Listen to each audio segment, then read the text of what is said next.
الحمد للہ والصلاة والسلام علی رسول اللہ وعلی آلہ وصحبہ ومن والاه. فاعوذ باللہ السمیع العلیم من الشیطان الرجیم. بسم اللہ الرحمن الرحیم. والفجر ولیال عشر. محترم بھائیوں، بزرگوں اور دینی و ملی ساتھیوں، سب سے پہلے اسلامی طریقے سے ہم آپ سب کا استقبال کرتے ہیں. السلام علیکم ورحمۃ اللہ وبرکاتہ. کویت کی منسٹری آف اوقاف کے فورن ریلیشن ڈپارٹمنٹ کے زیر نگرانی بریرہ ٹیم برائے خواتین کا یہ پروگرام جو IPC کے تعاون سے منعقد ہو رہا ہے، اس میں سب سے پہلے ہم آپ سب کا استقبال کرتے ہیں اور ہم بتا دیں کہ زوم کے ذریعہ ہمارے بھائی جو آن لائن ہیں ان کو بھی اس پروگرام میں شریک کیا جائے گا اور پروگرام کے اخیر میں سوالات پوچھے جائیں گے، جو کچھ بھی گفتگو ہوگی اسی کے حوالے سے، اور پھر انعامات بھی دیے جائیں گے انشاءاللہ. پیارے بھائیوں اور دینی بہنوں، آج ہماری گفتگو کا ٹاپک ہوگا عشرہ ذی الحجہ کی قدر کریں.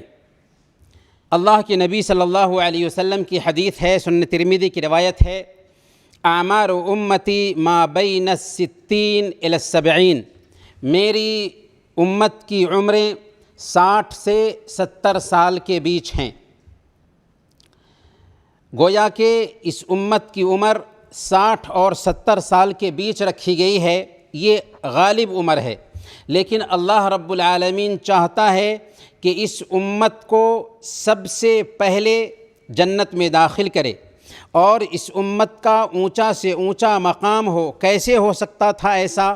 تو اسی لیے اللہ رب العالمین نے اس امت کے لیے سال میں کچھ ایسے دن طے کیے جس میں عمل کم کرتے ہیں لیکن اجر اور ثواب بہت زیادہ ملتا ہے. انہی موسموں میں سے ایک موسم رمضان کا مہینہ ہے. رمضان کا مہینہ ختم ہوا، ابھی ہم ذی الحجہ کے مہینہ میں ہیں. ذی الحجہ کا یہ مہینہ بھی بہت ہی اہمیت رکھنے والا مہینہ ہے. اس مہینے کے پہلے 10 دن بڑی عظمت والے ہیں، بڑا مقام اور مرتبہ رکھنے والے ہیں، اور آج ہم انہی 10 دنوں کی اہمیت کو جانیں گے، ان 10 دنوں کے مقام اور مرتبہ کو جانیں گے، اور یہ جانیں گے کہ یہ 10 دن کس قدر قیمتی ہیں، کس قدر اہمیت رکھنے والے ہیں. پیارے بھائیوں، جب ہم قرآن کریم کو پڑھتے ہیں تو اللہ رب العالمین نے ان 10 دنوں کی اہمیت، ان 10 دنوں کے مقام اور مرتبہ کو بیان کرنے کے لیے سورہ الفجر میں اس کی قسم کھائی ہے. چنانچہ اللہ رب العالمین بیان فرماتا ہے، والفجر ولیال عشر. قسم ہے فجر کی اور 10 راتوں کی. 10 راتوں سے مراد ذی الحجہ کے یہ 10 دن ہیں جن کے بارے میں جمہور مفسرین ابن عباس اور ابن زبیر وغیرہ کی رائے ہے کہ اس سے مراد ذی الحجہ کے پہلے 10 دن ہیں.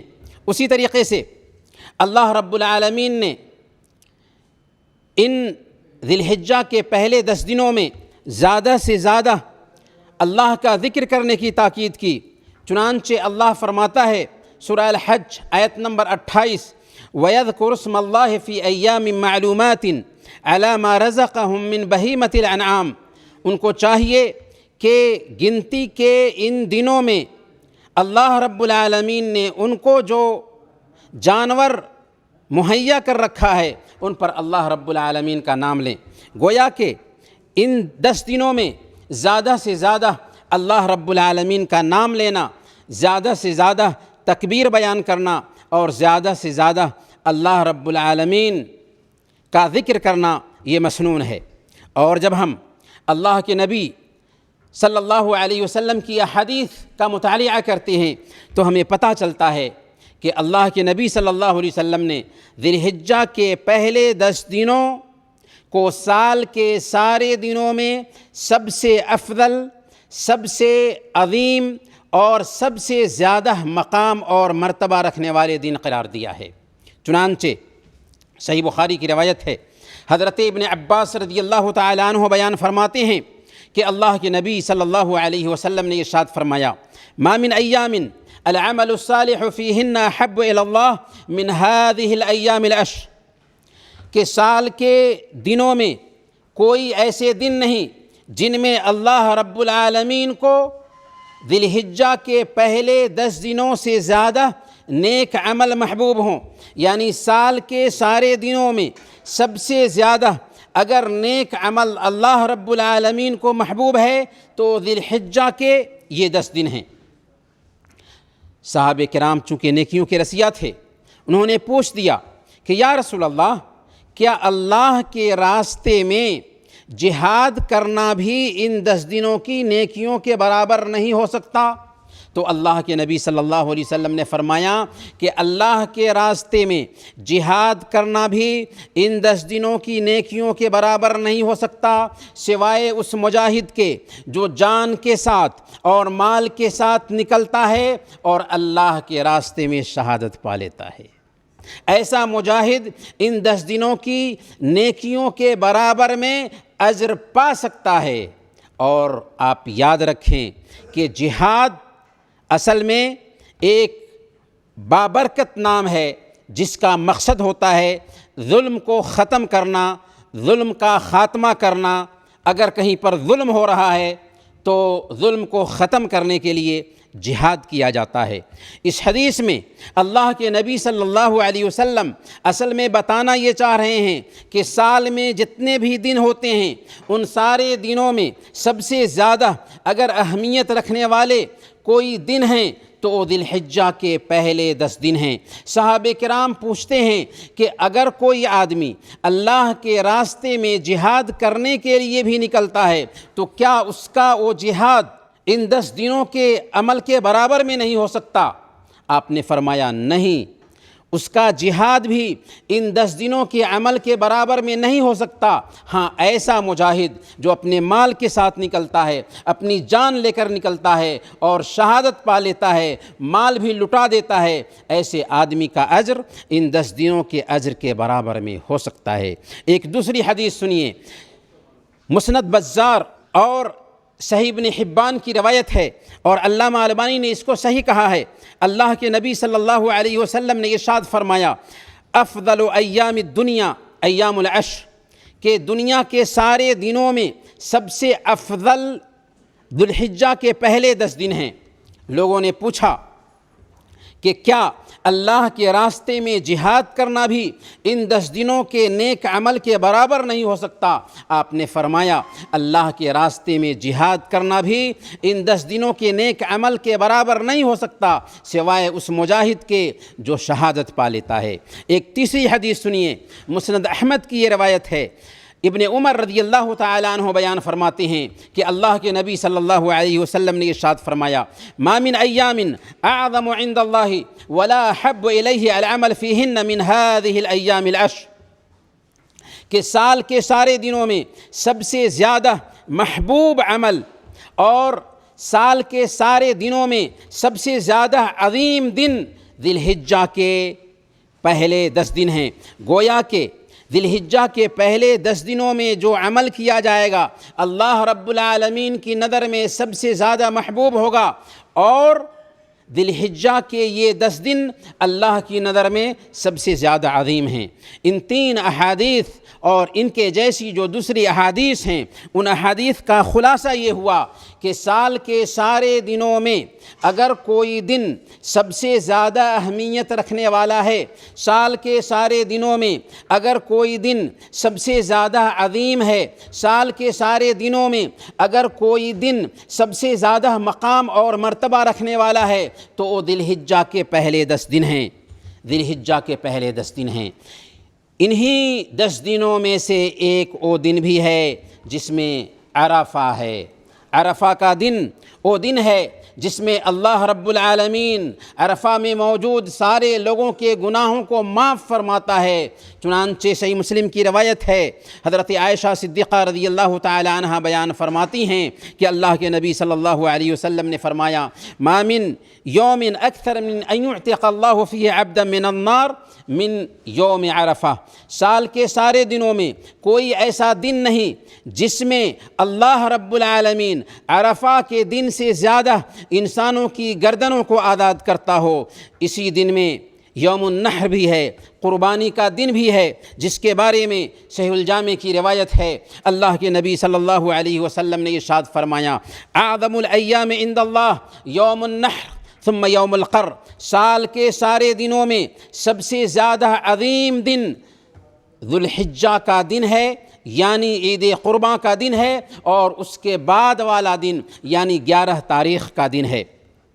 میرے بھائیوں، ان 10 دنوں کی اہمیت، ان 10 دنوں کا مقام، ان 10 دنوں کی فضیلت کیوں ظاہر ہوتی ہے؟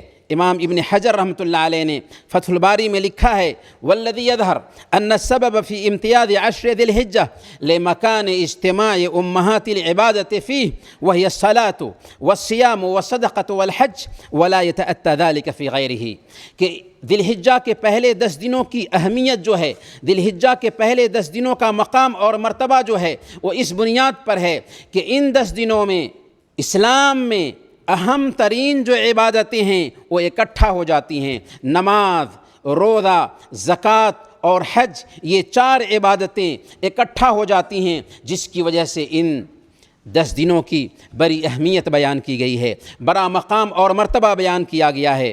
سوال یہ ہے کہ کیا ان ذی الحجہ کے 10 دنوں کی جو اہمیت ہے یہ صرف حاجیوں کے لیے ہے جو مکہ میں حج کرنے کے لیے گئے ہیں؟ بہت سارے لوگ ایسا سمجھتے ہیں، لیکن میرے بھائیوں، میری بہنوں، ایسی بات قطعاً نہیں ہے۔ ذی الحجہ کے پہلے 10 دنوں کی جو اہمیت ہے صرف حاجیوں کے لیے نہیں ہے۔ اسی لیے ایک موٹی سی مثال لیجئے، عرفہ کا روزہ کسے رکھنا ہے؟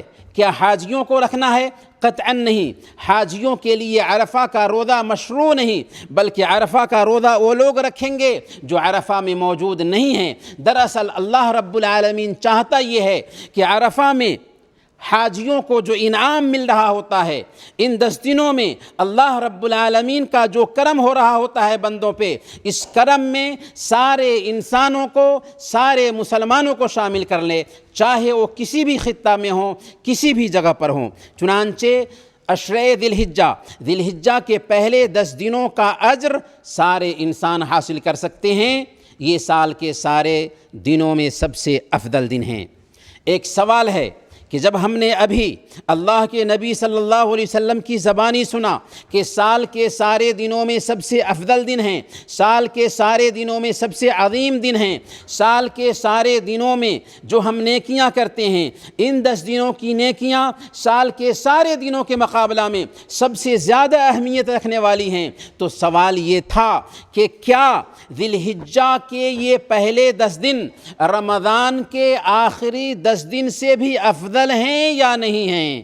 سوال کیا ہے؟ سوال یہ ہے کہ ذی الحجہ کے یہ پہلے 10 دن رمضان کے آخری 10 دنوں سے بھی افضل ہیں یا نہیں ہیں؟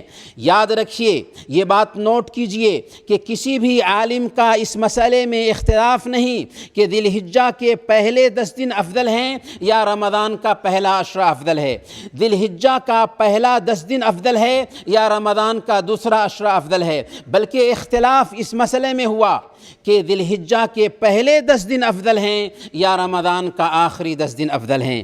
تو اس حوالے سے شیخ الاسلام ابن تیمیہ رحمۃ اللہ علیہ نے مجموع الفتاوی میں لکھا ہے کہ ایام عشر ذی الحجہ افضل من ایام العشر من رمضان، کہ ذی الحجہ کے پہلے 10 دنوں کے جو دن ہیں رمضان کے آخری 10 دنوں کے دن سے بھی افضل ہوں گے۔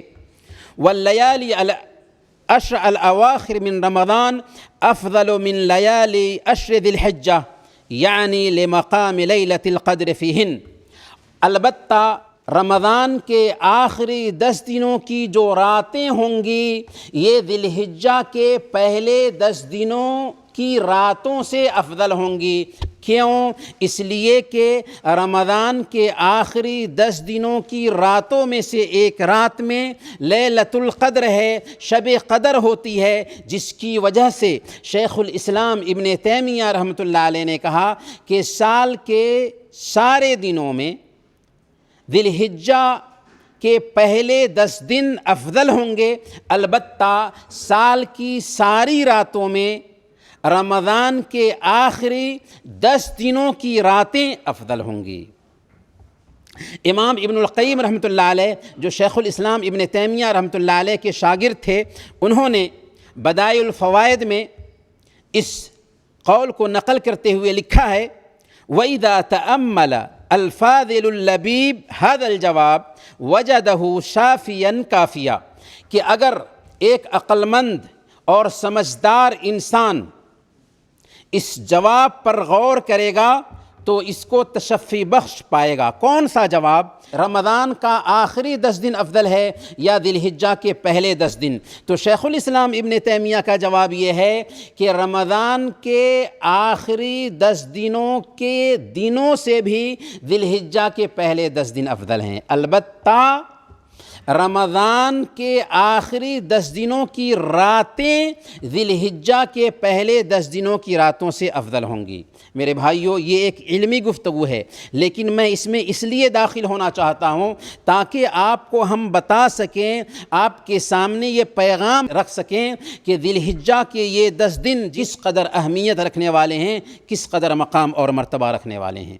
حافظ ابن حجر رحمۃ اللہ علیہ فتح الباری میں بیان کرتے ہیں کہ کچھ علماء نے کہا کہ سال کے سارے دنوں میں سب سے افضل دن ذی الحجہ کے پہلے 10 دن ہیں، البتہ رمضان کے آخری 10 دنوں کی راتیں ذی الحجہ کے پہلے 10 دنوں کی راتوں سے بھی افضل ہوں گی۔ اس بات کو نقل کرنے کے بعد حافظ ابن حجر رحمۃ اللہ علیہ بیان فرماتے ہیں، وَهَذَا بَعِيدٌ جِدًّا، اور یہ بات بہت دور کی ہے۔ کیا؟ کون سی بات؟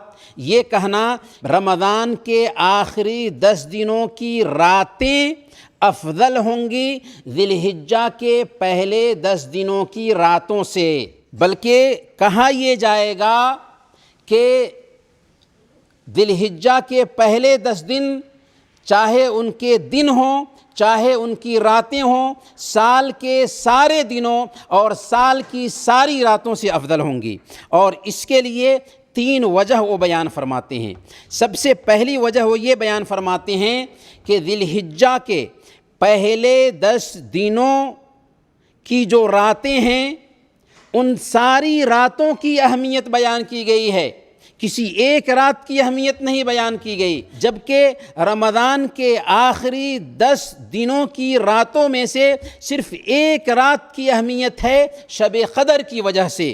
ایک دوسری وجہ وہ یہ بیان فرماتے ہیں امام ابن حجر رحمۃ اللہ علیہ کہ اللہ کے نبی صلی اللہ علیہ وسلم نے ذی الحجہ کے پہلے 10 دنوں کی اہمیت بیان کرنے کے لیے کہا افضل الایام، اعظم الایام، یعنی دنوں میں سب سے افضل دن، دنوں میں سب سے عظیم دن، یوم کا لفظ استعمال کیا ہے، اور عربی زبان میں جب ہم یوم بولتے ہیں تو اس کا اطلاق دن پر بھی ہوتا ہے اور رات پر بھی ہوتا ہے، اس لیے یہ کہا جائے گا کہ رمضان کے آخری 10 دنوں کی راتوں سے بھی ذی الحجہ کے پہلے 10 دنوں کی راتیں افضل ہوں گی، اور اس بنیاد پر بھی کہ اللہ رب العالمین نے سورہ الفجر میں جو قسم کھائی ہے ذی الحجہ کے پہلے 10 دنوں کی راتوں کی قسم کھائی ہے، کہا وَلَيَالٍ عَشْرٍ، قسم ہے 10 راتوں کی۔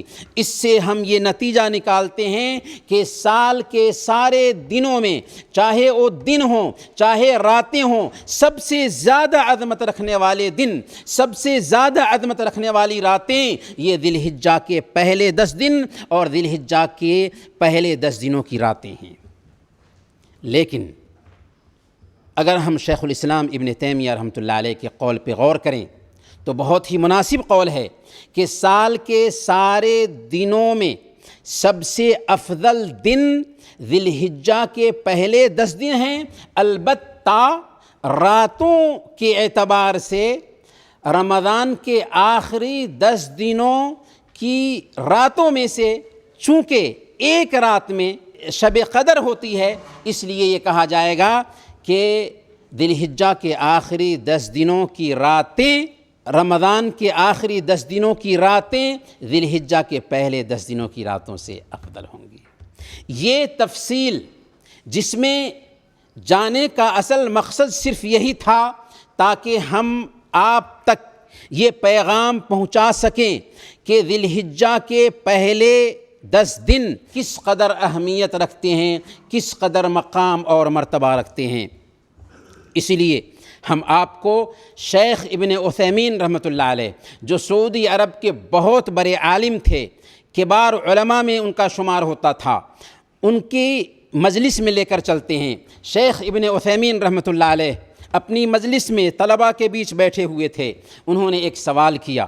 سوال یہ کیا کہ ذرا بتاؤ، اگر کوئی آدمی ذی الحجہ کے پہلے 10 دنوں میں صدقہ کرتا ہے اور دوسرا آدمی رمضان کے آخری 10 دنوں میں صدقہ کرتا ہے، دونوں میں افضل کون ہوگا؟ کسی نے کہا کہ رمضان کے آخری دنوں کا صدقہ افضل ہوگا، کسی نے کہا کہ ذی الحجہ کے پہلے دنوں کا صدقہ افضل ہوگا۔ شیخ ابن عثیمین رحمۃ اللہ علیہ نے کہا کہ یہاں پر اختلاف ہو گیا، اور اختلاف کی صورت میں ہمارے لیے حل یہ ہے کہ کتاب و سنت کی طرف رجوع کیا جائے۔ اور جب ہم اللہ کے نبی صلی اللہ علیہ وسلم کے فرمان کو دیکھتے ہیں تو آپ نے فرمایا ما من ایام العمل الصالح فیہن احب الی اللہ من هذه الایام العشر، کہ سال کے سارے دنوں میں جو بھی عمل کیے جاتے ہیں ان تمام عملوں میں ذی الحجہ کے دنوں میں جو عمل کیے جائیں گے اللہ رب العالمین کو سال کے سارے عمل کے مقابلے میں ذی الحجہ کے دن کے یہ عمل سب سے زیادہ پیارے ہیں۔ اس ناحیہ سے اگر کوئی آدمی ذی الحجہ کے پہلے 10 دنوں میں صدقہ کرے گا، اس کا صدقہ افضل ہوگا رمضان کے آخری 10 دنوں کے صدقہ سے۔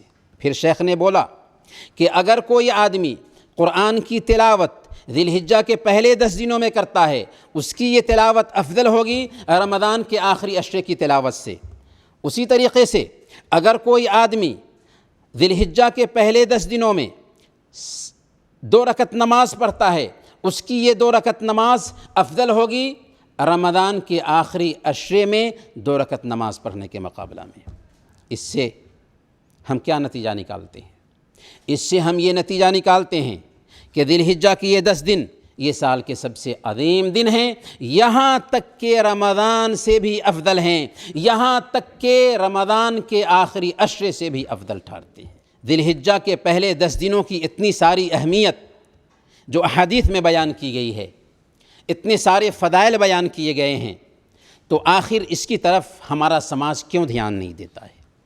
کیوں ہمارے سماج میں ذی الحجہ کے پہلے 10 دنوں کا وہ استقبال نہیں ہو پاتا جو استقبال ہونا چاہیے؟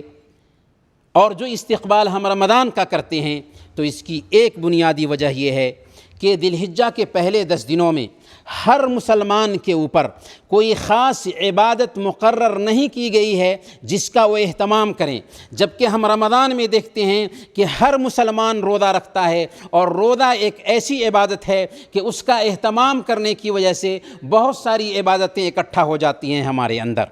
اور ایک دوسری بنیادی وجہ یہ ہے کہ ہمارے جیسے جو دعات ہیں، ہمارے جیسے جو ائمہ مساجد ہیں، وہ جس انداز میں رمضان کی اہمیت بیان کرنے چاہیے تھے، جس انداز میں ذی الحجہ کے پہلے 10 دنوں کی اہمیت بیان کرنی چاہیے تھی، اس انداز میں ذی الحجہ کے پہلے 10 دنوں کی اہمیت بیان نہیں کرتے۔ اگر ذی الحجہ کے پہلے 10 دنوں کو اس انداز میں بیان کریں گے کہ یہ سال کے سارے دنوں میں سب سے افضل ہیں، یہ میری بات نہیں بلکہ ہمارے حبیب کی بات ہے، تو ظاہر سی بات ہے کہ ان 10 دنوں کا اہتمام ہوگا، ان 10 دنوں کی اہمیت ہوگی، ان 10 دنوں کا مقام اور مرتبہ ہمارے ذہن میں بیٹھے گا۔ سوال یہ ہے کہ ہمارا سماج ان ذی الحجہ کے 10 دنوں کا استقبال کرنے کے لیے کیسے تیار ہوگا؟ تو اس کے لیے سب سے اہم بات یہی ہے کہ ہمارے ذہن میں یہ بیٹھ جائے کہ سال کے سارے دنوں میں اگر کوئی دن سب سے زیادہ اہمیت رکھنے والا ہے تو ذی الحجہ کے پہلے 10 دن ہیں۔ دوسرے نمبر پر ہمیں چاہیے کہ اپنے سماج میں، اپنے معاشرہ میں، اپنے گھر کے افراد میں اللہ کے نبی صلی اللہ علیہ وسلم کی جو احادیث ہیں ان کو پیش کرنے کی کوشش کریں۔ ہم اپنے لوگوں کو تیار کریں کہ ذی الحجہ کے یہ 10 دن سال کے سارے دنوں میں جب سب سے عظیم دن ہیں، سب سب سے زیادہ مقام اور مرتبہ رکھنے والے دن ہیں، تو ان 10 دنوں کا اہتمام سب سے زیادہ ہونا چاہیے۔ اسی طریقے سے ان 10 دنوں میں خاص تربیتی کورسز رکھے جائیں، کیونکہ ہمارا سماج سویا ہوا ہے، ان 10 دنوں سے فائدہ نہیں اٹھا پاتا ہے۔ تو جب ہم تربیتی کورسز رکھیں گے، ان 10 دنوں میں کرنے کے کام بتائے جائیں گے، تو ضرور ہمارا معاشرہ بیدار ہوگا اور ہمارے معاشرے میں بیداری آ سکے گی۔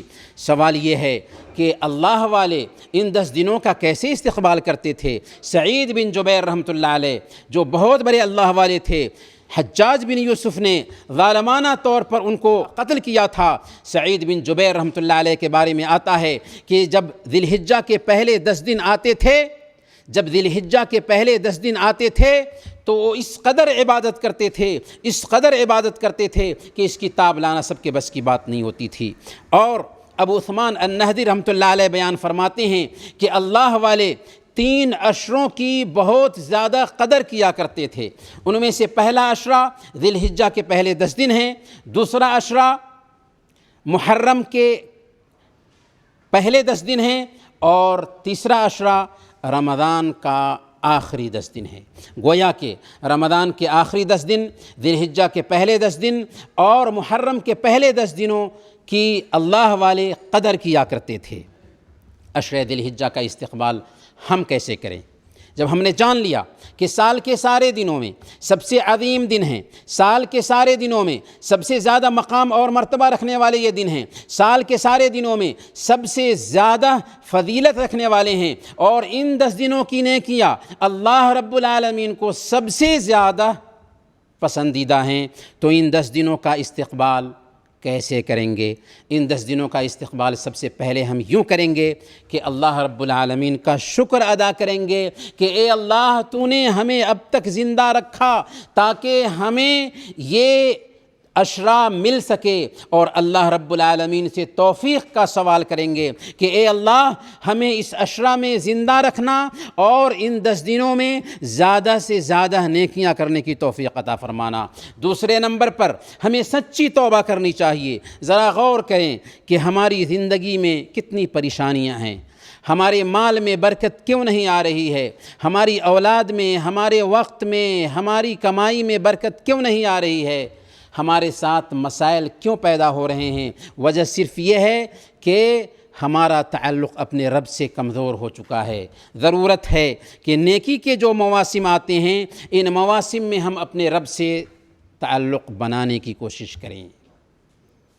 پہلے نمبر پر سچی توبہ کرنی چاہیے، اور سچی توبہ کی شرط یہ ہے کہ گناہ کو ہم چھوڑ دیں۔ اگر نمازوں میں کوتاہی ہوتی ہی تھی تو نمازوں کا اہتمام کرنے لگ جائیں، کوئی گناہ ہوتا تھا گناہ کو چھوڑ دیں، اس پر نادم اور شرمندہ ہوں، اور آئندہ انہیں نہ کرنے کا پختہ ارادہ رکھتے ہوں۔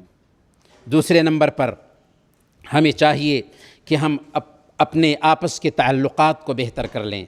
آپس میں اگر ہمارے تعلقات خراب ہیں، رشتہ داروں سے تعلق خراب ہے، بھائیوں سے تعلق خراب ہے، تو اپنے تعلق کو بہتر کرنے کی کوشش کریں، کیونکہ عظیم دن میں ہم نیکیاں کریں گے۔ اگر ہمارے تعلقات خراب ہوں گے تو یہ نیکیاں متاثر ہوں گی۔ صحیح مسلم کی روایت ہے، اللہ کے نبی صلی اللہ علیہ وسلم نے ارشاد فرمایا، سوموار اور جمعرات کے دن جنت کے دروازے کھولے جاتے ہیں اور سارے لوگوں کے گناہوں کو معاف فرما دیا جاتا ہے، جنہوں نے شرک نہیں کیا سوائے 2 آدمیوں کے جو آپس میں اختلاف کر رہے ہوتے ہیں۔ ان دونوں کے بارے میں کہا جاتا ہے کہ انذروا هذین حتی یصطلحا، انذروا هذین حتی یصطلحا، انذروا هذین حتی یصطلحا۔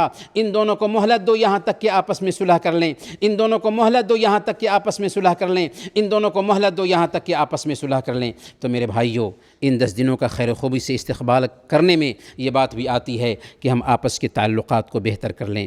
اسی طریقے سے پختہ ارادہ ہو، پختہ عزم ہو کہ ان 10 دنوں سے زیادہ فائدہ اٹھانے کی کوشش کریں گے، اور اس کے لیے باضابطہ جیسے رمضان آتا ہے تو ہم پلاننگ کرتے ہیں، قرآن کی تلاوت کریں گے، نمازوں کا اہتمام کریں گے، زیادہ سے زیادہ نیکیاں کریں گے، ذکر کا اہتمام کریں گے، ویسے ہی ان 10 دنوں کے لیے بھی زیادہ سے زیادہ نیکیاں کرنے کی پلاننگ کریں۔ اگر ہم اپنے پیپر پر جو کام کرنے والے ہیں ان کاموں کو نوٹ کر لیں اور ان کاموں کو ترتیب سے انجام انجام دینے کی کوشش کریں تو میں سمجھتا ہوں کہ ذی الحجہ کے یہ پہلے 10 دن ہیں زیادہ سے زیادہ اور بہتر طریقے سے گزر سکیں گے، اور ان 10 دنوں کے مقام اور مرتبہ کو بھی ہم سمجھ سکیں گے۔ تو آئیے ہم جانتے ہیں کہ ان 10 دنوں میں کرنے کے کام کون کون سے ہیں۔ ان 10 دنوں میں کرنے کے جو کام ہیں، ان کاموں میں سب سے پہلے نمبر پر حج کرنا ہے، قربانی کرنی ہے۔ حج جس کے بارے میں اللہ کے نبی صلی اللہ علیہ وسلم نے ارشاد فرمایا، الحج المبرور لیس لہ جزاء الا الجنہ، حج مبرور کا بدلہ جنت ہے۔ حج جس کے بارے میں اللہ کے نبی صلی اللہ علیہ وسلم نے بیان فرمایا کہ جو آدمی حج کرتا ہے اور حج کے دوران کسی طرح کے گناہ کا ارتکاب نہیں کرتا ہے اور نہ ہی فحش کام کرتا ہے، تو جب وہ لوٹ کر آتا ہے تو ایسی کیفیت میں وہ ہوتا ہے گویا کہ آج ہی اس کی ماں نے اس کو جنم دیا ہو۔ یہ فضیلت ہے، یہ مقام ہے، یہ مرتبہ ہے حج کا۔ اور قربانی ذی الحجہ کے دن سب سے بہتر اگر کوئی عبادت ہے تو وہ قربانی ہے۔ اور قربانی میں یہ بھی ضروری نہیں ہے کہ گھر کے افراد کی طرف سے الگ الگ جانور ذبح کیا جائے، ایک جانور میں سارے افراد کو شامل کیا جا سکتا ہے۔ سنن ترمذی کی روایت ہے، ابو ایوب انصاری رضی اللہ تعالی عنہ سے پوچھا گیا، کیف کانت الضحایا فی عہد رسول اللہ صلی اللہ علیہ وسلم، اللہ کے نبی صلی اللہ علیہ وسلم کے زمانے میں قربانیاں کیسے ہوتی تھیں؟ تو ابو ایوب انصاری رضی اللہ تعالی عنہ نے فرمایا تھا، کان الرجل یضحی بالشاة عنہ وعن اہل بیتہ، کہ ایک آدمی اپنے اور اپنے گھر والوں کی طرف سے ایک بکری ذبح کیا کرتا تھا۔ گویا کہ اگر کوئی آدمی ایک بکری ذبح کرتا ہے اور اس بکری کو اپنے گھر کے تمام افراد کو اس بکری میں شامل کر لیتا ہے، اس حصے میں شامل کر لیتا ہے، تو گھر کے سارے افراد اس میں شامل ہو جائیں گے۔ تو ذی الحجہ کے پہلے 10 دنوں میں کرنے والے کاموں میں سے سب سے اہم کام حج کرنا ہے۔ لیکن کیا ہم میں سے ہر آدمی حج کر سکتا ہے؟ نہیں کر سکتا۔ ہر آدمی حج نہیں کر سکتا، ہر آدمی کے پاس اتنی طاقت بھی نہیں ہوتی ہے کہ وہ حج کرنے کے لیے جائے۔ لیکن اللہ جس کے ساتھ ہم اور آپ معاملہ کرتے ہیں بڑا کریم ہے، بڑا رحم کرنے والا ہے، بڑا دیالو ہے۔ اس نے ایسے لوگوں کے لیے چانس رکھا ہے کہ جو حج کو نہیں جا سکتے ہیں، گھر پر ہی ہیں، اگر وہ چاہیں تو کچھ کام کریں، ان کاموں کو کرنے کی وجہ سے اگرچہ اگر ان پر حج فرض ہے تو حج ساقط نہیں ہوگا، لیکن ان کو حج کا برابر ثواب ملے گا۔ وہ کون کون سے کام ہیں کہ اگر ہم ان کو کرتے ہیں تو حج کا برابر ثواب ملتا ہے، اسے نوٹ کر لیجئے اور ذی الحجہ کے پہلے 10 دنوں میں ان کاموں کو کیجئے، تاکہ جو حاجی حج کرنے کے لیے جا رہے ہیں یا گئے ہیں وہ جو کچھ بھی عمل کرتے ہیں اور ان کو جتنا ثواب ملتا ہے ان کے ثواب میں ہم بھی ان اعمال کو انجام دینے کی وجہ سے شریک رہیں۔ سب سے پہلے نمبر پر سنن ترمذی کی روایت ہے اور علامہ البانی نے اس حدیث کو صحیح کہا ہے، اللہ کے نبی صلی اللہ علیہ وسلم ارشاد فرماتے ہیں کہ جو آدمی فجر کی نماز جماعت سے ادا کرتا ہے اور بیٹھ کر کے ذکر میں لگا رہتا ہے یہاں تک کہ سورج طلوع ہو جاتا ہے اور اس کے بعد وہ 2 رکعت نماز پڑھ لیتا ہے، کان لہ کاجر حجۃ و عمرۃ تامۃ تامۃ تامہ، تو اسے ایک حج اور ایک عمرہ کا مکمل ثواب ملتا ہے۔ اس سے بڑھ کر انعام اور کیا ہو سکتا ہے؟ اگر ہم چاہتے ہیں کہ حج اور عمرہ کا ثواب ہر دن حاصل کریں تو یہ چانس ہے، یہ گنجائش ہے کہ ہم ہر دن حج اور عمرہ کا ثواب حاصل کر سکتے ہیں۔ دوسرے نمبر پر سنن ابی داؤد کی روایت ہے اور علامہ البانی نے اس حدیث کو بھی حسن قرار دیا ہے۔ اللہ کے نبی صلی اللہ علیہ وسلم بیان فرماتے ہیں، من مشى الى صلاة الجماعة فهي له كحجہ، جو آدمی جماعت کی نماز ادا کرنے کے لیے چل کر کے جاتا ہے اسے ایک حج کا ثواب ملتا ہے۔ یعنی آپ مسجد میں وضو کر کے چل کر جاتے ہیں جماعت سے نماز ادا کرنے کے لیے تو اللہ رب العالمین آپ کو اپنے کرم سے ایک حج کا ثواب دیتا ہے۔ اس سے بڑھ کر اجر اور ثواب کیا ہو سکتا ہے؟ تیسری حدیث نوٹ کیجئے، صحیح بخاری اور صحیح مسلم کی روایت ہے، فقراء صحابہ جو مہاجرین میں سے تھے اللہ کے نبی صلی اللہ علیہ وسلم کے پاس آئے اور انہوں نے شکایت کی۔ شکایت کیا تھی ان کی؟ کہ مالدار لوگ جیسے ہم نماز پڑھتے ہیں وہ بھی نماز پڑھتے ہیں، جیسے ہم روزے رکھتے ہیں وہ بھی روزے رکھتے ہیں، لیکن ان کے پاس مال ہے، وہ صدقہ کرتے ہیں، وہ حج اور عمرہ کرتے ہیں، ہم صدقہ نہیں کر پاتے، ہم حج اور عمرہ نہیں کر پاتے، جس کی وجہ سے ہم پہ وہ بازی لے جاتے ہیں، وہ زیادہ نیکیاں کما لیتے ہیں۔ اللہ کے نبی صلی اللہ علیہ وسلم نے فرمایا تھا کہ ہم تمہیں ایک عمل بتاتے ہیں کہ اگر تم اسے کرو تو تم مالداروں کے برابر اجر اور ثواب پاؤ گے۔ آپ نے فرمایا تھا کہ ہر فرض نماز کے بعد 33 مرتبہ سبحان اللہ، 33 مرتبہ الحمدللہ اور 33 مرتبہ اللہ اکبر کہو۔ دوسری روایت میں آتا ہے کہ 34 مرتبہ اللہ اکبر کہو۔ تو گویا کہ اگر ہم ہر فرض نماز کے بعد 33 مرتبہ سبحان اللہ، 33 مرتبہ الحمدللہ اور 34 مرتبہ اللہ اکبر کہتے ہیں تو ہمیں ایک حج اور ایک عمرہ کا ثواب ملے گا۔ اللہ کے نبی صلی اللہ علیہ وسلم نے جب ان فقیر صحابہ کو بتایا اور جا کر کے اس پر عمل کرنے لگے تو مالداروں نے بھی سنا اور مالدار بھی عمل کرنے لگ گئے۔ تو اللہ کے نبی صلی اللہ علیہ وسلم کے پاس آ کر کے شکایت کرتے ہیں کہ یا رسول اللہ، مالداروں نے بھی اس پر عمل کرنا شروع کر دیا۔ تو آپ نے فرمایا تھا ذالک فضل اللہ یؤتیہ من یشاء، یہ اللہ کا فضل ہے، اللہ جسے چاہتا ہے نوازتا ہے۔ ایک آخری طریقہ یہ ہے، طبرانی الکبیر کی یہ روایت ہے اور علامہ البانی نے اس روایت کو بھی صحیح کہا ہے۔ میں جو بھی روایت بیان کر رہا ہوں اوتھینٹک روایت بیان کر رہا ہوں، اس لیے اس کو نوٹ کیجئے اور عمل کرنے کی کوشش کیجئے۔ اللہ کے نبی صلی اللہ علیہ وسلم نے بیان فرمایا، من غدا الی المسجد لا يريد الا ان يتعلم شيئا او يعلمه كان له كاجر حاج تاماً حجتہ۔ جو آدمی مسجد جاتا ہے وہ صرف دین کی کوئی بات سننا چاہتا ہے یا دین کی کوئی بات سکھانا چاہتا ہے تو اسے ایک مکمل حج کرنے والے حاجی کا ثواب ملتا ہے۔ یعنی ہم مسجد گئے، مقصد کیا ہے؟ مقصد یہ ہے کہ دین کی کوئی بات سیکھیں یا دین کی کوئی بات سکھائیں، تو ہمیں ایک حاجی کے حج کرنے کا جو ثواب ملتا ہے اتنا ثواب ہمارے کھاتے میں لکھا جاتا ہے۔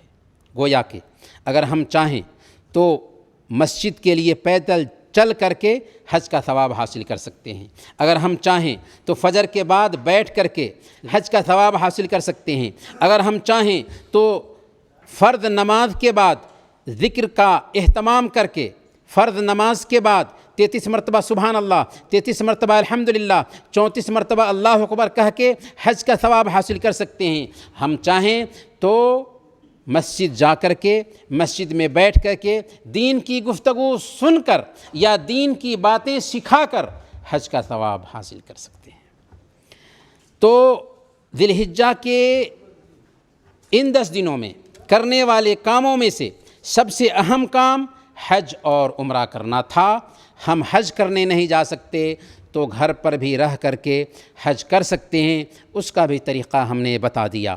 اب آئیے ذی الحجہ کے پہلے 10 دنوں کے کاموں میں سے دوسرا کام جانتے ہیں اور وہ ہے روزہ رکھنا۔ روزہ، اس کی کتنی اہمیت ہے؟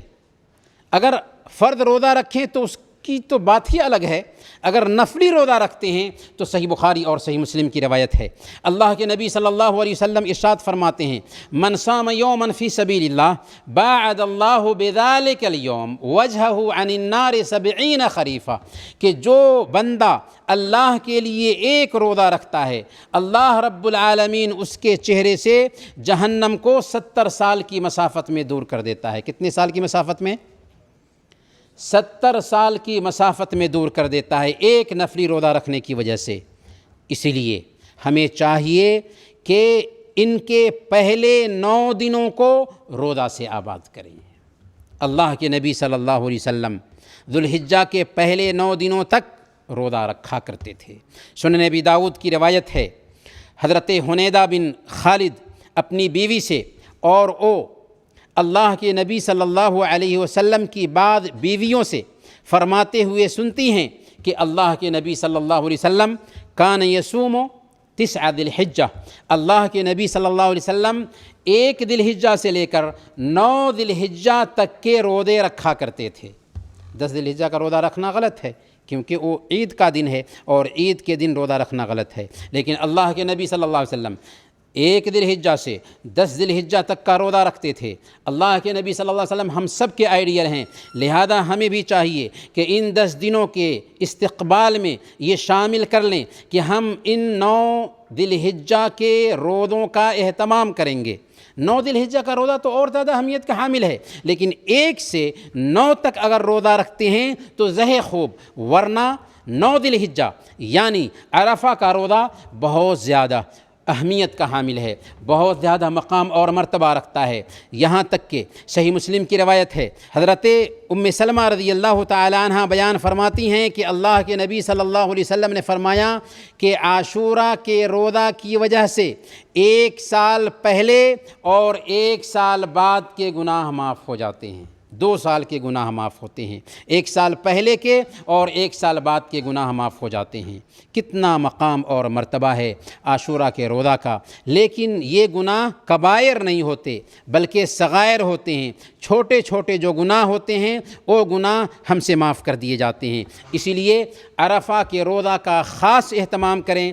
ان 10 دنوں کے استقبال میں روزہ سب سے زیادہ کردار ادا کرتا ہے، کیونکہ ہم روزہ رکھیں گے تو نمازوں کی پابندی کر سکیں گے، روزہ رکھیں گے تو قرآن کی تلاوت کر سکیں گے، روزہ رکھیں گے تو ذکر کا اہتمام کر سکیں گے، روزہ رکھیں گے تو صدقات و خیرات کا اہتمام کریں گے، اور بھی بہت ساری نیکیاں کر سکتے ہیں، کیونکہ روزہ ایک ایسی عبادت ہے جو بہت ساری نیکیوں کو اکٹھا کر دینے والی ہے۔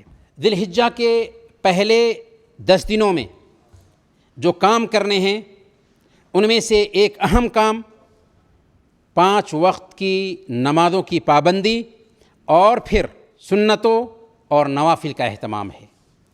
5 وقت کی نمازیں تو ہمیشہ فرض ہیں، ان 10 دنوں میں بھی ان کا خاص اہتمام ہونا چاہیے، لیکن سنتوں کا بھی اہتمام، نوافل کا بھی اہتمام ہونا چاہیے، کیونکہ نماز ایک ایسی عبادت ہے کہ جب ہم ان کا اہتمام کرتے ہیں، نوافل کا اہتمام کرتے ہیں تو اللہ کے ہم محبوب بن جاتے ہیں۔ اللہ کے نبی صلی اللہ علیہ وسلم حدیث قدسی میں بیان فرماتے ہیں وَمَا يَزَالُ عَبْدِي يَتَقَرَّبُ إِلَيَّ بِالنَّوَافِلِ حَتَّى أُحِبُّهُ کہ میرے بندے نوافل کے ذریعہ مجھ سے قریب ہوتے رہتے ہیں یہاں تک کہ میں اس کو پسند کرنے لگ جاتا ہوں۔ لہذا ہم یہ چاہیں گے کہ نمازوں کی پابندی اپنے لسٹ میں شامل کریں اور زیادہ سے زیادہ نفلی نمازوں کا اہتمام کریں، تہجد کی نماز کا اہتمام کریں، راتوں میں جگ کر کے، فجر کی اذان سے پہلے جگ کر کے آدھا گھنٹہ کے لیے بھی جگیں اور اللہ کے سامنے کھڑے ہو کر کے اللہ سے لو لگائیں، گر گرائیں، دعا کریں، کیونکہ یہ وہ وقت ہوتا ہے جس میں اللہ رب العالمین پکارتا ہے کہ ہے کوئی مانگنے والا کہ ہم اس کو عطا فرمائیں، ہے کوئی دعا کرنے والا کہ ہم اس کی دعا قبول کریں، ہے کوئی اپنے گناہوں کی معافی چاہنے والا کہ ہم اس کے گناہوں کو معاف فرما دے۔ اور ایک آخری کام جو ہے ان 10 دنوں میں کرنے والا وہ ہے ذکر کا اہتمام۔ اللہ کے نبی صلی اللہ علیہ وسلم نے مسند احمد کی روایت کے مطابق بیان فرمایا کہ سال کے سارے دنوں میں ذی الحجہ کے پہلے 10 دن سب سے زیادہ عظیم ہیں، اور ان 10 دنوں کی نیکیاں بھی سال کے سارے دنوں کی نیکیوں کے مقابلہ میں سب سے زیادہ اللہ کو پسندیدہ ہیں۔ فَأَكْثِرُوا فِيهِنَّ مِنَ التَّحْلِيلِ وَالتَّكْبِيرِ وَالتَّحْمِيدِ لہذا ان 10 دنوں میں زیادہ سے زیادہ لا الہ الا اللہ، زیادہ سے زیادہ اللہ اکبر اور زیادہ سے زیادہ الحمدللہ کہا کرو، اور اس کے کلمات اللہ کے نبی صلی اللہ علیہ وسلم نے سکھا دیے، اللہ اکبر لا الہ الا اللہ، اللہ اکبر وللہ الحمد۔ یہ کلمات آج سورج ڈوبنے کے بعد سے لے کر ایام تشریق کے آخری دن مغرب کے وقت تک کہے جائیں گے۔ یہ کلمات یہ مطلق تکبیرات ہیں اور مقید تکبیرات بھی ہیں۔ ہر فرض نماز کے بعد تکبیرات کہی جائیں گی، وہ کب سے کب تک؟ عرفہ کے دن فجر کی نماز کے بعد سے ایام تشریق کے آخری دن عصر کی نماز کے بعد تک مقید تکبیرات کہی جائیں گی۔ مقید تکبیرات کا مطلب ہے کہ ہر فرض نماز کے بعد یہ تکبیرات ہوں گی، اور مطلق تکبیرات کا مطلب یہ ہے کہ جہاں کہیں بھی ہم رہیں، ہر وقت، ہر جگہ، ہر آن، گھر میں ہوں، کام پہ ہوں، کہیں پہ بھی ہوں، موقع ملتا ہے تو ہم پکارتے رہیں گے، زور زور سے پکاریں گے، اللہ اکبر، اللہ اکبر، لا الہ الا اللہ، اللہ اکبر، اللہ اکبر، وللہ الحمد۔ امام بخاری رحمۃ اللہ علیہ نے ابن عمر اور ابو ہریرہ رضی اللہ عنہما سے نقل کیا ہے کہ یہ لوگ ان 10 دنوں میں بازاروں میں نکل جایا کرتے تھے، زور زور سے تکبیر پکارا کرتے تھے، اور لوگ بھی سن کر کے ان کی تکبیر، لوگ بھی تکبیر پکارا کرتے تھے۔ عورتیں بھی تکبیر پکاریں گی لیکن وہ آہستہ تکبیر پکاریں گی۔ ہمیں بھی چاہیے کہ ہم زیادہ سے زیادہ تکبیر پکاریں۔ اور آخری بات جو پیش کر کے اپنی ہم گفتگو ختم کرنے والے ہیں وہ یہ ہے کہ جو لوگ ذی الحجہ کا چاند دیکھ لیں اور وہ قربانی کرنا چاہتے ہوں، ان کے لیے شریعت کا حکم یہ ہے کہ وہ اپنے بال اور ناخن نہ کاٹیں یہاں تک کہ وہ قربانی کر لیں۔ اس میں مخاطب وہ لوگ ہیں جو قربانی کا جانور خریدتے ہیں۔ صحیح مسلم کی روایت ہے، اللہ کے نبی صلی اللہ علیہ وسلم نے ارشاد فرمایا، اذا رأیتم ہلال ذی الحجہ واراد احدکم ان یضحی فلا یأخذ من شعرہ ولا من اظفارہ، جب تم ذی الحجہ کا چاند دیکھ لو اور تم میں سے ایک آدمی قربانی کرنا چاہتا ہو تو وہ اپنے بال اور ناخن نہ کاٹے، اپنے بال اور ناخن نہ کاٹے۔ اور صحیح مسلم کی ایک دوسری روایت میں اللہ کے نبی صلی اللہ علیہ وسلم بیان فرماتے ہیں، فلا یأخذن من شعرہ ولا من اظفارہ شیئا حتی یضحی، کہ جب ذی الحجہ کا چاند دیکھ لو اور تم میں سے ایک آدمی قربانی کرنا چاہتا ہو تو اپنے بال اور ناخن نہ کاٹے یہاں تک کہ قربانی کر لے۔ مخاطب وہ ہے جو قربانی کا جانور خریدتا ہے۔ گھر کے افراد جن کو بھی قربانی میں شامل کیا جائے گا ان سے مطلوب نہیں ہے، بلکہ جو جانور خریدتا ہے ان سے مطلوب ہے کہ وہ بال اور ناخن نہ کاٹیں۔ میرے پیارے بھائیوں اور پیاری بہنوں جو ہمیں ابھی سن رہے ہیں، اللہ رب العالمین سے ہم دعا کرتے ہیں کہ اللہ رب العالمین ہمیں ذی الحجہ کے ان 10 دنوں کو نیکیوں سے، خیر سے، نیک اعمال سے آباد کرنے کی توفیق عطا فرمائے۔ انہی چند کلمات کے ساتھ ہم اپنی بات ختم کرتے ہیں۔ ہمارے ساتھ بھائی ہیں، ہم ان سے کچھ سوالات کریں گے، آن لائن بھی ہمارے بھائی ہیں تو ان سے بھی کچھ سوالات کریں گے اور ان کو انعامات دیں گے انشاءاللہ۔ سب سے پہلا سوال ہے آف لائن جو ہمارے بھائی ہیں ان سے، آج ہم نے کس ٹاپک پر بات کی ہے؟ کون بتائیں گے؟ آپ بتائیے۔ ہاں، پہلے 10 دنوں کی اہمیت بتائیے۔ جی، آپ کا بھی جواب صحیح ہے۔ دوسرا سوال یہ ہے کہ امت محمدیہ کے اکثر لوگوں کی عمریں کب سے کب تک ہیں؟ آن لائن میں ہمارے جو بھائی ہیں وہ ہاتھ اٹھائیں، ان سے پوچھا جائے گا۔ جی، 60 سے 70 سال، جواب صحیح ہے۔ کیا ایک انسان کے لیے جائز ہے کہ وہ اپنے باپ یا اپنی ماں کی قسم کھائے یا جان کی قسم کھائے؟ جائز نہیں۔ کیوں؟ ایک اللہ کی قسم کھانی چاہیے۔ جواب صحیح ہے، ماشاءاللہ، جواب صحیح ہے، ایک اللہ کی قسم کھانی چاہیے۔ ذی الحجہ کے پہلے 10 دنوں میں نیک عمل کرنے کی کیا اہمیت ہے؟ کوئی بتا سکتے ہیں؟ جی جی بتائیے۔ ہاں، سال کے سارے دنوں میں سب سے افضل دن ہے، جواب صحیح ہے، جواب صحیح ہے۔ کوئی ہینڈ اٹھا رہے ہیں؟ ہاں، سال کے سب سے افضل دن کون سے ہیں؟ جی جی، عرفہ کا دن۔ سال کا سب سے افضل دن عرفہ کا دن ہے، سال کا سب سے افضل دن عرفہ کا دن، جواب صحیح ہے، لیکن وہ سارے دن ملا کر کے، بہت سارے دن کو اگر ہم ملائیں گے، یہ کہیں گے کہ سال کے دنوں میں سب سے افضل دن کون سے ہیں، تو ذی الحجہ کے پہلے 10 دن ہو جاتے ہیں، لیکن صرف ایک دن اگر کہیں گے کہ سال کے سارے دنوں میں سب سے افضل ایک دن کون سا ہے تو عرفہ کا دن ہے۔ جی، جواب صحیح ہے آپ کا، ویسے ان کو بھی دیجیے انعام۔ رمضان کا آخری عشرہ افضل ہے یا ذی الحجہ کے پہلے 10 دن؟ رمضان کا آخری عشرہ افضل ہے، جو جواب دے چکے ہیں وہ نہ دیں۔ رمضان کا آخری عشرہ افضل ہے جی، ذی الحجہ کے پہلے 10 دن۔ ہاں ماشاءاللہ، جواب صحیح ہے، جواب صحیح ہے۔ رمضان کے آخری 10 دنوں سے بھی ذی الحجہ کے پہلے 10 دن افضل ہیں، ان کو انعام دیجیے۔ ذی الحجہ کے پہلے 10 دنوں کے تئیں سماج میں بیداری کیسے پیدا کی جائے؟ ہمارے سماج میں ذی الحجہ کا اہتمام اتنا نہیں پایا جاتا جتنا رمضان کا اہتمام پایا جاتا ہے، حالانکہ ہم نے جان لیا کہ رمضان کے دنوں سے بھی ذی الحجہ کے پہلے 10 دن افضل ہیں، اہمیت رکھنے والے ہیں۔ تو کیا کیا جائے کہ ذی الحجہ کے پہلے 10 دنوں کا بھی سماج میں مرتبہ بڑھے، سماج میں لوگ اس کو اہمیت دینے لگیں؟ کیا کیا جائے؟ کیا کریں گے؟ آپ بتائیں گے آپ لوگ؟ جی کیا کریں؟ یہ بھی ایک طریقہ ہے کہ علماء کو چاہیے، دعات کو چاہیے کہ وہ ذی الحجہ کے پہلے 10 دنوں کی اہمیت، اس کے مقام اور مرتبہ کو سماج میں بیان کریں تاکہ لوگوں کے اندر شعور پیدا ہو۔ اور عملی طور پر بھی ہم سب کو بھی چاہیے کہ سماج میں نیکی کا رجحان پیدا کریں۔ جب ہم روزے رکھیں گے، نیکیاں کریں گے، تو جیسے رمضان کا استقبال ہوتا ہے ویسے ہی ذی الحجہ کے پہلے 10 دنوں کا بھی استقبال ہوگا۔ جواب صحیح ہے۔ ہم گھر پر رہ کر کے حج کا ثواب کیسے پا سکتے ہیں؟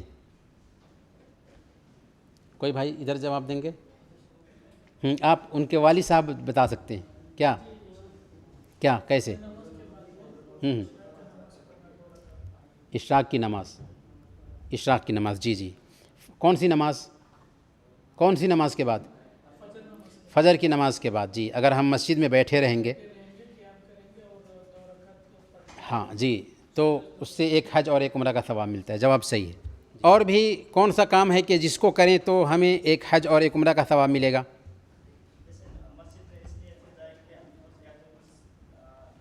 کچھ سیکھیں یا سکھائیں تو اس میں بھی ایک حج کا ثواب ملتا ہے، جی ہاں۔ عرفہ کے دن کے روزہ کی کیا اہمیت ہے؟ نہیں، جو جواب دیے وہ نہیں، آپ ہاں آپ بتائیے آپ پہلے بات کے گناہ معاف ہو جاتے ہیں، جی جواب صحیح ہے، جی جواب صحیح ہے۔ یعنی عرفہ کے روزہ سے 1 سال پہلے اور 1 سال بعد کی گناہ معاف ہو جاتے ہیں۔ انہی چند کلمات پہ ہم آج کی اس گفتگو کو ختم کرتے ہیں اور اللہ تعالیٰ سے دعا کرتے ہیں کہ اللہ تعالیٰ ہم سب کو نیکیوں کی توفیق عطا فرمائے اور عشرہ ذی الحجہ کا خیر و خوبی سے استقبال کرنے کی توفیق عطا فرمائے۔ جزاکم اللہ خیراً، بارک اللہ فیکم۔